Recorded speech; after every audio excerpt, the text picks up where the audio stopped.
तो तेलंगाना के जंगल के बारे में कुछ बोलिए। जंगल के बारे में तो यार तुम सबको पता ही है। जंगल का राजा कौन होता है बताओ?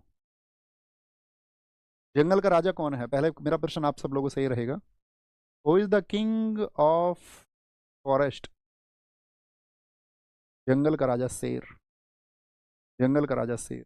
जंगल का राजा शेर ही मेरे दोस्त।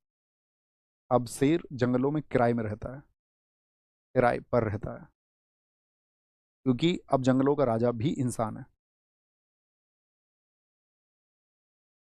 शेर देखे ना आपने, उनको तो जंगल छोड़ना पड़ गया, तो वो कहाँ, आप क्यों झूठ क्यों बोल रहे हैं आप मुझसे कि जंगल का राजा शेर है? अब जितने जो फॉरेस्ट काटे जाते हैं दरअसल में, हम सब तुम बहुत बात कर सकते हैं प्रकृति को संरक्षित रखने की, और सबसे बड़ी बात क्या है कि प्रकृति को संरक्षित रखने की बात जब हम करते हैं, और ये बात मैं आपसे इस समय एसी में खड़े होकर कर रहा हूँ, एसी में, जो कि पर्यावरण पर प्रभाव डाल रहा है,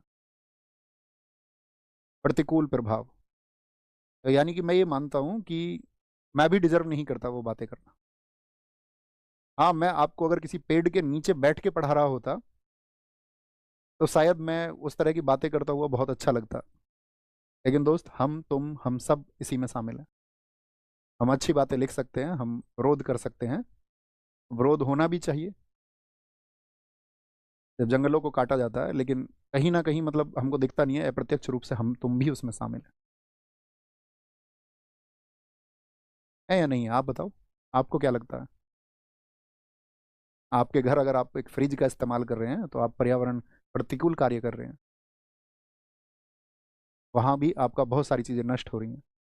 अब टेक्नोलॉजी का जितना भी इस्तेमाल कर रहे हैं, आप गाड़ी का इस्तेमाल कर रहे हो, चाहे आप बाइक का इस्तेमाल कर रहे हो, तो वहाँ भी तो नुकसान ही हम लोग कर रहे हैं। तो इसका मतलब है कि जिसको हम कह रहे हैं कि भाई औद्योगिक क्रांति हुई, तो औद्योगिक क्रांति तो नुकसान पहुंचाएगी ना। तो हमने जब इतनी सारी चीज़ों पे बात की, तो हम ये सोच सकते हैं कि भैया फिर सॉल्यूशन क्या है?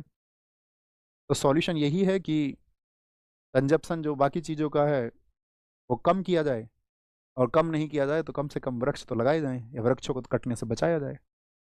जैसे कि भाई इनडायरेक्ट मैंने बताया, फ्रिज है, एसी है, इन सब का प्रभाव पड़ रहा है, हम तुम सब उसके आदी हो चुके हैं, या उसमें हम उनका प्रयोग करते हैं, लेकिन हम पेड़ लगा सकते हैं और हम पेड़ों को बचा सकते हैं।